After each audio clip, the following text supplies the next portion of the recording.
Olá pessoal, hoje estou tentando aqui falar alguma coisa sobre essa epidemia, que não é mais epidemia, já virou pandemia, e queria começar falando o seguinte, que hoje você já não tem mais nada que a gente possa chamar de fato natural. Tudo está influenciado pelo homem por sua cultura. E conjunto a isso, a política influencia em todos esses aspectos, porque política é cultura.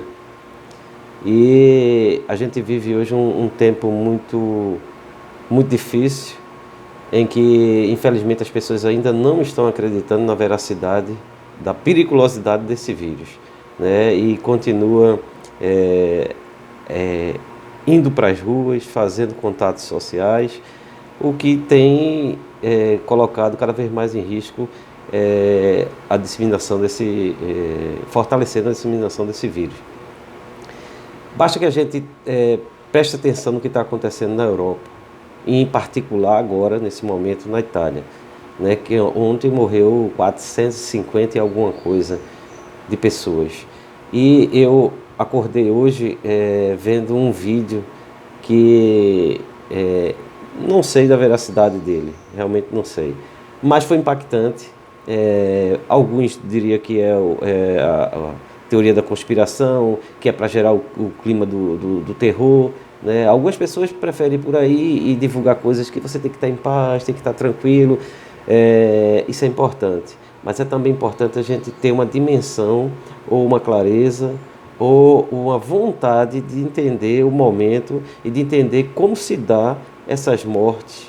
E é impactante você vê pessoas, né? Isso foi um vídeo aí supostamente feito por profissionais de saúde que estão atendendo lá na Itália, né? E é impactante você ver como as pessoas estão morrendo asfixiadas. E você, o familiar, não é você, é o familiar daquelas pessoas, vai ser você quando chegar aqui no Brasil.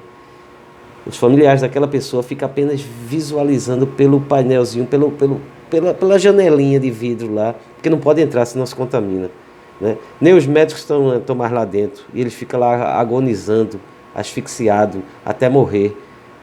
Isso está criança, principalmente os idosos, mas criança também, que dizem aqui no Brasil que estão imunes, que também não é bem assim. Depende de uma série de fatores. Então, é importante que a gente realmente tenha consciência, faça a quarentena, fique em casa. É importante, eu tenho rezado todos os dias, que essa consciência chegue a todos os níveis, né? Empresários que ainda insistem em manter pessoas trabalhando com contatos sem nenhum cuidado, que repense. Hoje eu aqui já estou fazendo o trabalho em casa, o home office. Já estou desde o começo da semana e a gente está aí a perder de vista, não sabemos quando vão voltar, até porque o que teme, se a gente está vendo lá na Itália 450 pessoas morrerem por dia, ou pelo menos ontem, né? Quando isso chegar às classes populares aqui no Brasil, como é que vai ser? Vocês já imaginaram isso? A gente está falando de isolamento social, de ficar em casa. Como é que se daria isso quando chegar os palafitas, quando chegar os moradores de rua que se multiplicaram nesses últimos 3, 4 anos de forma exponencial? Você anda na rua de Recife, por exemplo, você não tem rua que não tenha no mínimo 10 pessoas morando, dormindo, como eu saio de madrugada, 5 horas da manhã, 4 e meia da manhã. O que eu encontro de pessoas pelas ruas dormindo, tem higiene para essas pessoas? E quando esse vírus atingir lá? Por hora está sempre ali na elite, a gente vê um famoso, um artista, né, um político, testando positivo. Quando descer, quando chegar na favela, vai dizimar todo mundo. Então, gente, é sério isso aí. A gente tem que realmente fazer o nosso dever de casa, fazer a higiene, se privar de tudo, né? O que eu tenho visto pela TV, que pessoas que são, infelizmente, são dispensadas do trabalho, estão indo para a praia. Então, eu precisei outro dia ir ao supermercado porque é preciso, existem algumas situações que você precisa ir, porque senão, como é que fica? E eu fui. E lá na fila, que não estava lotado, nesse dia não estava lotado, você tinha lá uma fila de 2, 3, 4 pessoas. Um deles era o senhor dizendo que a pessoa só estava protegida quando estava no ventre da mãe, o que também não é bem assim. Porque o ar, depois que sai, o ar, em qualquer momento da história mundial, da história da humanidade, está poluído e você está submetido a certas doenças. É verdade. Mas não é discurso para o momento. O momento agora é de se resguardar e acreditar. Eu sou um dos grandes críticos à imprensa, à mídia nacional, né, que em determinado momento fez desacontecer no país, né, nos jogou a esse abismo que está aí, mas hoje a imprensa tem prestado um serviço louvável, sim, tem. E essa é a função dela mesmo.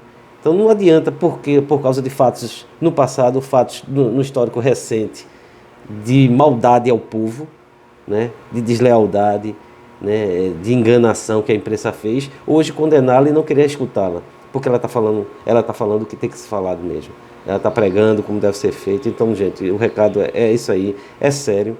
Eu fico imaginando, estou extremamente preocupado quando realmente, nos próximos dias, essa doença, esse vírus, né, essa pandemia atingir as classes sociais aqui no Brasil.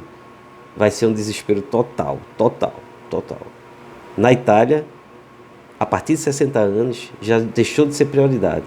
Então, é um país rico, com recursos, mas não recursos para todo mundo, está lá. Eles estão armando acampamento no meio da rua, porque não tem mais hospitais para atender esse pessoal. Os equipamentos são limitados, eles começaram a limitar para quem vai. Então, a partir de 60 anos para cima, não tem mais prioridade. Eles estão tirando os equipamentos de respiração, de incubagem, e estão colocando os mais novos. Resta a família só olhar pela vidraça da sala, ele agonizando, morrendo, asfixiado. Imagina aqui no Brasil, onde nem hospital tem.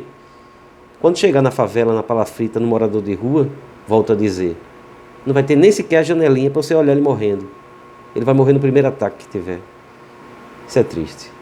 Mas é preciso que a gente realmente responda da forma que se espera. Não vamos brincar, não vamos dizer que é conversa fiada, que é alarde, que é interesse financeiro, que é uma coisinha pequena que a gente engrandeceu. Infelizmente, a pessoa que está administrando o Brasil aí disse isso. E está metendo o pé pelas mãos. O governo não estava preparado para nada. Não existe uma política. Até agora, o governo não respondeu de forma positiva. Por exemplo, dando estrutura ao empresariado, uma estrutura financeira robusta, que o deixe tranquilo para garantir que seus funcionários lá, estou falando dos empregados, dos empregadores, os funcionários dos empregadores venham para casa e garantam seu salário, e ele receba um aporte do governo para que possa fazer isso. O que eu vi foi justamente o contrário. Foi dizer, libere o funcionário, mas pode reduzir pela metade do salário dele. Foi isso que a medida do governo fez. Quando se pergunta ao governo quais ações, ele diz, aprove no Congresso a reforma. O que a reforma faz? Né? Privatizações, né? Emprego verde e amarelo. O que é o emprego verde e amarelo? Né? É ser Uber? Não poder, por exemplo, como eu, estar aqui em casa trabalhando, porque Uber vai ter que ir para a rua mesmo. E aí, vai se expor do mesmo jeito? Foram essas propostas. Lá atrás, há 2 anos atrás, já no governo anterior, quando se flexibilizou a lei trabalhista, e junto a esse pacote que flexibilizou a lei trabalhista, fizeram contingenciamento de verba. Onde foi que tiraram? Tiraram da saúde, congelaram todo o investimento na saúde. E agora a gente está precisando de quê?